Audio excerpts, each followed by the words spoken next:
Assalamualaikum warahmatullahi wabarakatuh. Waalaikumsalam warahmatullahi wabarakatuh. Ya, hari ini Bu Guru akan mengenalkan tentang sosiopreneur. Ya, apa itu sosiopreneur? Ya, lihat. Ya. Sudah ya. Anak-anak, kalian itu tidak harus menjadi pengusaha, tapi belajar sosiopreneur alangkah baiknya. Ya, dapat bertanggung jawab, mandiri, kreatif, dan berani mencoba. Jadi kalau jadi seorang entrepreneur ya, sosiopreneur itu kalian mencoba sesuatu walaupun itu dari barang bekas. Ya. Apa itu entrepreneur? Ya. Seseorang yang kreatif menemukan ide, berani mencoba, mampu memecahkan masalah, membuat sesuatu yang bermanfaat, bertanggung jawab terhadap hasil pekerjaannya. Jadi ketika kamu sudah melakukan pekerjaan itu, sudah membuat sesuatu, kalian bertanggung jawab ya. Jangan langsung pergi saja. Nah, contoh yang dekat dengan kehidupan siswa itu apa? Membuat kerajinan dari barang bekas, menanam sayuran lalu menjual hasil panen, membuat pembatas buku, membuat gantungan kunci, membuat ekoprint. Untuk gantungan kunci kemarin kalian sudah dibuatkan sama Bu Yayu ya. Ya. Terus menanam sayuran dulu kita sudah pernah tapi tidak dijual. Ya, kalau sekarang kita akan membuat kerajinan dari barang bekas, yaitu dari kresek ya, tas kresek dengan tas kresek yang warna-warni, sama membuat ekoprint. Ekoprint itu dibuat dari ini sampah daun ya, sampah daun. Nah, terus ini contohnya, mengapa entrepreneur diajarkan di SD? Tujuannya untuk apa?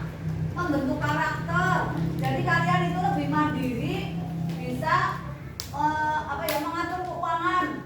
Ya, terus percaya diri, kreatif, disiplin, kerjasama. Dan nanti kalau ini untuk ekoprint ini kalian itu bekerja sama dengan temannya. Jadi nanti ada selembaran kain putih nanti ditutup-tutup, dipukul-pukul ya. Pakai dengan berbagai macam daun, tanggung jawab, jujur, pantang menyerah, dan berani mengambil keputusan. Untuk yang membuat seperti ini besok Bu Guru sudah kirimkan ke Jakarta, ke BPG itu anak 17. Jadi tidak semua anak itu nanti mengerjakan seperti ini ya. Jadi nanti dipilih sama Bu Guru. Ya, seperti itu ya. Ini ya, kreatif, alami, dan ramah lingkungan. Ini seperti ini. Itu namanya ekoprint.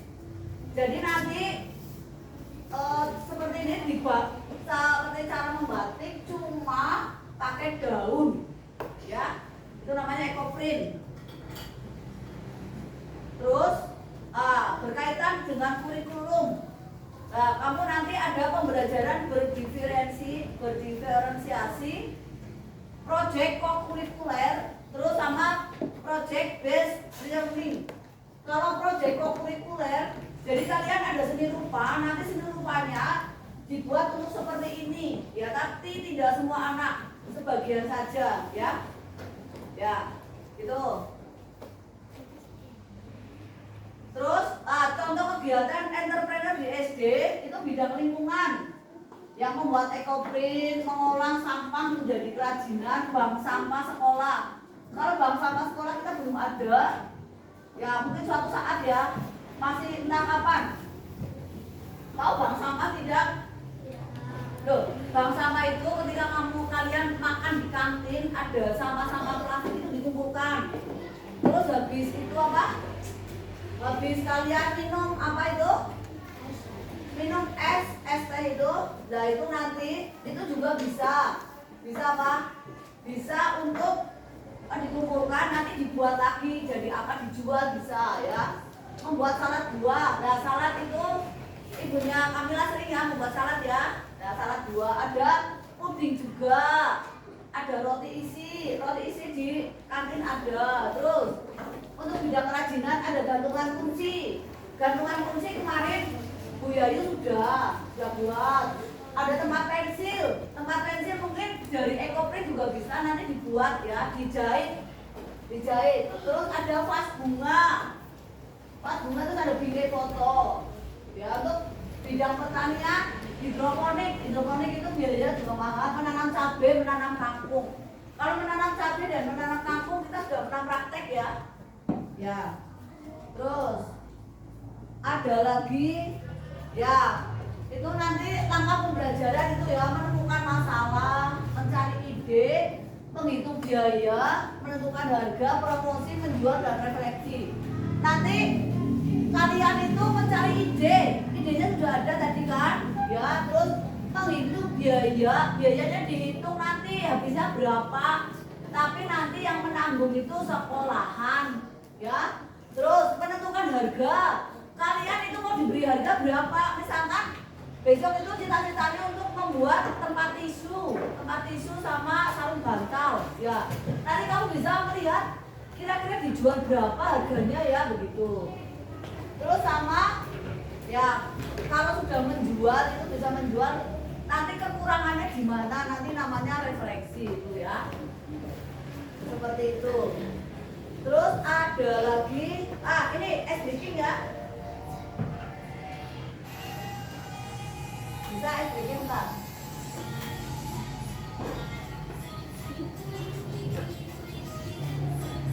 Berdiri coba. Berdiri ya.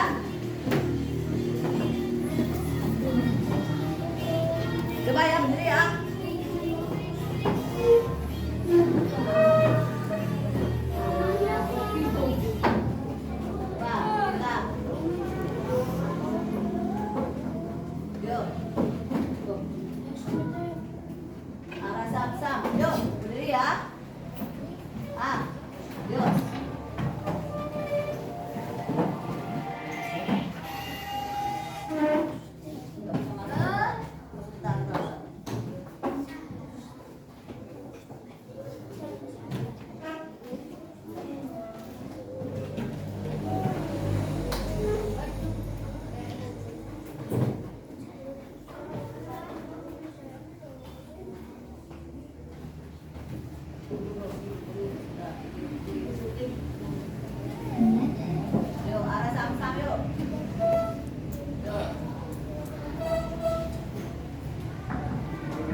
kembali. Contoh proyek kelas 4 ini ada pengolahan sampah menjadi produk bernilai. Itu mengamati sampah di sekolah, memilah sampah, mendesain produk. Tahu mendesain tidak? Mendesain itu berarti apa? Membuat gambar, membuat polanya, ya mendesain produk. Membuat, setelah didesain nanti dibuat. Misalkan kalian itu nanti membuat apa? Bunga dari kresek, ya bunga dari kresek. Nanti didesain dulu bunganya mau seperti apa. Terus dibuat, setelah didesain itu dibuat, terus menghitung biayanya jadi apa nanti, ya. Terus nanti menentukan harga jual, mengadakan bazar di sekolah. Jadi yang mengadakan bazar itu cuma anak 4 itu, 17, ya. Ya. Terus nanti ada, kalau misalkan ada kesalahan nanti dievaluasi. Peran guru ya. Peran guru itu hanya sebagai fasilitator sama motivator. Jadi kalian nanti yang bekerja, guru cuma memberitahu ini loh caranya begini ya. Terus penghubung dengan orang tua nanti anak-anak yang ikut, anak 17 itu yang ikut ini sosiopreneur ini nanti tak beritahu orang tuanya, misalkan pulangnya lebih siang atau bagaimana, ya. Terus menilai proses. Terus peran orang tua bagaimana, memberikan dukungan, ya. Terus menyediakan alat sederhana, misalkan bawa plastik, kalau dipukul-pukul itu nanti atasnya diplastiki ya, bawahnya dilemeki itu supaya bagus. Terus mendampingi anak, terus menghargai karya anak, ya seperti itu. Nah tantangannya itu modalnya terbatas. Terus waktu pembelajaran kamu mungkin jadi lebih siang lagi. Terus kurang percaya diri, sepertinya kelas 4 ini semuanya percaya diri, tidak ada yang tidak percaya diri, semuanya sudah berani ya, semuanya sudah berani untuk presentasi, tampil ke depan sudah biasa ya. Terus ide siswa, idenya kamu misalkan kalau masih terbatas nanti bisa dibantu ya. Solusinya memanfaatkan barang bekas. Nanti proyeknya juga sederhana karena apa? Membuat bunga dari barang bekas ya. Nanti kerjanya berkelompok. Misalkan dari 17 itu nanti satu kelompok 4 ya, jadi 4 kelompok. Nanti ada yang satu kelompok isinya 5 ya. Terus melibatkan orang tua. Nanti kita akan mengadakan bazar kecil di sekolah. Dampak yang diharapkan itu kalian itu lebih percaya diri lagi karena sudah bisa membuat produk kreatif. Terus kamu mampu bekerja sama, bisa bekerja sama dengan orang lain ya, bukan hanya saling mengejek, saling menjatuhkan, bukan seperti itu. Terus lebih peduli lingkungan, kamu jadi peduli lingkungan karena apa? Sampahnya itu bisa dimanfaatkan, bisa mempunyai nilai jual. Jadi kamu nanti bisa punya penghasilan, uang sakunya nambah. Terus mampu menyelesaikan masalah. Ketika kamu ada masalah, ya seperti kemarin, Febian itu gendong-gendongan. Berarti itu sudah pengalaman kamu, jangan berbuat seperti itu lagi ya. Akibatnya seperti itu fatal. Terus ketika kamu ada temanmu yang nakal, kamu bisa menyelesaikan masalah sendiri, tidak harus melibatkan guru. Ya. Sudah, terima kasih. Yuk, tepuk tangan untuk kita semua.